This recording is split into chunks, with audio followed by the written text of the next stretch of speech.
Salut à tous. Alors aujourd'hui, je vous propose la vidéo de présentation d'un chargeur-déchargeur pour batterie NICD et NIMH de chez Protonic. Donc c'est un accessoire qui peut vraiment vous être extrêmement utile de par sa conception parce qu'il est vraiment assez complet. Donc niveau du packaging, vous voyez quand même un truc assez simple, les descriptifs des fonctions de base du chargeur, un descriptif des éléments que vous allez trouver dans la boîte, et après la même chose dans une autre langue, en anglais, accessoirement. Donc, mis à part la boîte, hop, ça vire. Dedans, vous allez trouver donc en tout premier lieu, bien sûr, le chargeur en lui-même. Chargeur doté d'un premier câble qui va vous permettre de le brancher donc sur les prises de chez vous, quoi. Ensuite, un deuxième câble qui vous permettra de le brancher sur une prise allume-cigare ou une prise 12 volts d'une voiture. Je reviendrai un petit peu là-dessus après. Et le dernier câble qui, grâce à divers adaptateurs, permettra de brancher votre batterie dessus. Donc ce chargeur, comme je vous disais, par contre, ne gère pas les LiPo, mais moi ça m'était totalement égal vu que je n'utilise pas de LiPo et que pour le moment je n'ai pas l'intention d'en utiliser. Donc il vous permet de charger, décharger vos batteries, donc batterie NICD ou NIMH allant de 2 éléments à 10 éléments, en mode charge lente, donc à 500 mA ou charge rapide à 1000 mA. Donc dans ce pack, vous allez trouver pas mal de choses, donc une petite fiche descriptive des éléments, donc voilà. Une fiche d'utilisation assez succincte, mais où vous trouverez vraiment tout ce qu'il vous faut pour utiliser votre chargeur, donc conseils d'utilisation, caractéristiques, recommandations, etc., etc., etc. Vraiment très bien rempli, très fourni, vous y trouverez tout ce qu'il vous faut. Un premier jeu d'adaptateurs, donc ces deux-là, j'en vois pas des masses l'utilité, mais c'est pas grave. Hop. Un branchement universel. Donc pareil, celui-ci, vous venez le brancher là.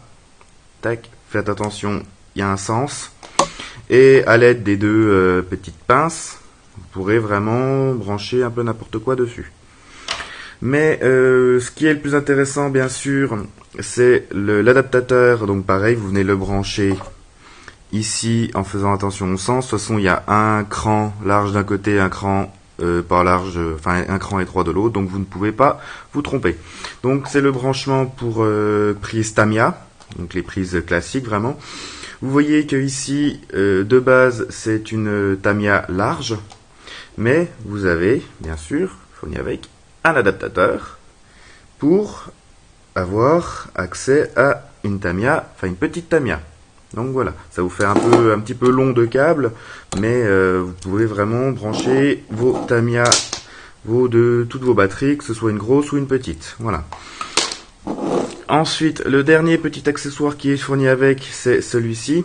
Donc ça, il n'y a rien de bien sorcier à vous expliquer. C'est tout simplement comme un petit tournevis qui va vous permettre de régler votre chargeur.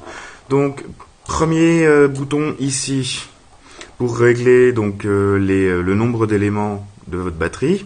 Donc de 2, vous pouvez régler 2, 4, 5, 6, 7, 8, 10. Donc c'est un tournevis en gros, vous pouvez faire ça avec un tournevis plat tout simple, mais au moins il y en a un fourni avec. Donc vous enfilez et vous venez régler le nombre d'éléments que vous voulez. Et pareil pour celui-ci, donc ça c'est pour définir la charge lente ou la charge rapide. Donc vous passez ici, tac, 500 mA ou là 1000 mA. Si vous ne savez pas quoi choisir comme type de charge pour votre batterie, il vous suffit pour cela de regarder dans la notice et vous avez un petit calcul très simple en fonction de votre batterie. Pour savoir s'il faut la faire en charge lente ou en charge rapide.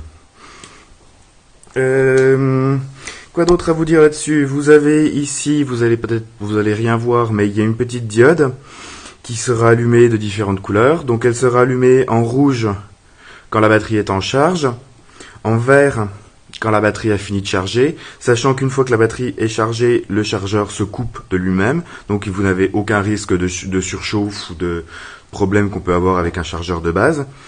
Et elle est allumée en jaune quand le chargeur est en mode déchargeur.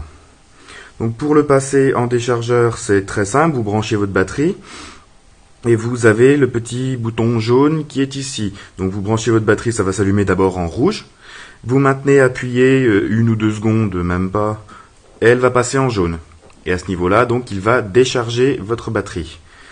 Et une fois, par contre, que la batterie est déchargée à fond, le chargeur va lui-même la repasser en mode charge. Donc, vous n'avez pas à gérer, à rebrancher, redébrancher 50 000 fois votre batterie pour la faire charger. Une fois qu'elle est déchargée à fond, le chargeur la remet toute seule en mode charge. Et donc, il va la recharger automatiquement dès qu'elle sera déchargée. Donc ça, c'est assez pratique.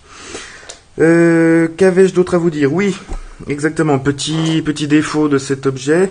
Donc je vous ai parlé de la prise 12 volts. Si vous le branchez directement en 12 volts sur la prise d'une voiture, vous pouvez charger des batteries qui vont seulement jusqu'à 6 éléments. En 12 volts, vous ne pouvez pas charger de batteries qui dépassent les 6 éléments.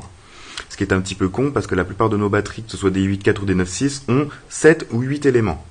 Mais il existe dans le commerce des systèmes de transformateurs que vous branchez sur votre prise 12 volts et ensuite vous branchez le chargeur dessus pour faire passer le courant de 12 volts à 24 volts. Et là, à 24 volts, vous pouvez charger n'importe quelle batterie, comme vous le feriez sur du 220 volts conventionnel qu'on trouve chez nous. Donc voilà. Mis à part ce petit défaut, c'est vraiment un truc très simple d'utilisation, très pratique, qui permet vraiment d'éviter de flinguer ses batteries. Et puis avec le système de décharge, il n'y a rien de mieux, quoi. Et surtout le fait qu'il se coupe une fois que c'est fini, ça c'est vraiment extrêmement pratique. Donc c'est un objet que vous pouvez trouver dans le commerce ou sur internet, il me semble, aux alentours de 30-35 €. Ce qui est, j'ai envie de dire, parfaitement raisonnable pour ce genre de produit. Donc voilà, j'espère que je vous ai tout dit, normalement c'est tout bon. J'espère que vous avez apprécié cette vidéo. Si c'est le cas, n'hésitez pas à me le faire savoir comme d'habitude en mettant un pouce vert, un commentaire et en vous abonnant à ma chaîne si ce n'est pas déjà fait. Je vous remercie d'ailleurs pour l'activité qu'il y a toujours sur ma chaîne. C'est génial. Et je vous dis à bientôt, et d'ici la prochaine vidéo, je vous dis salut, à la prochaine. Je me répète, c'est pas grave, donc salut, à la prochaine. Airsoftez bien. Bye tout le monde.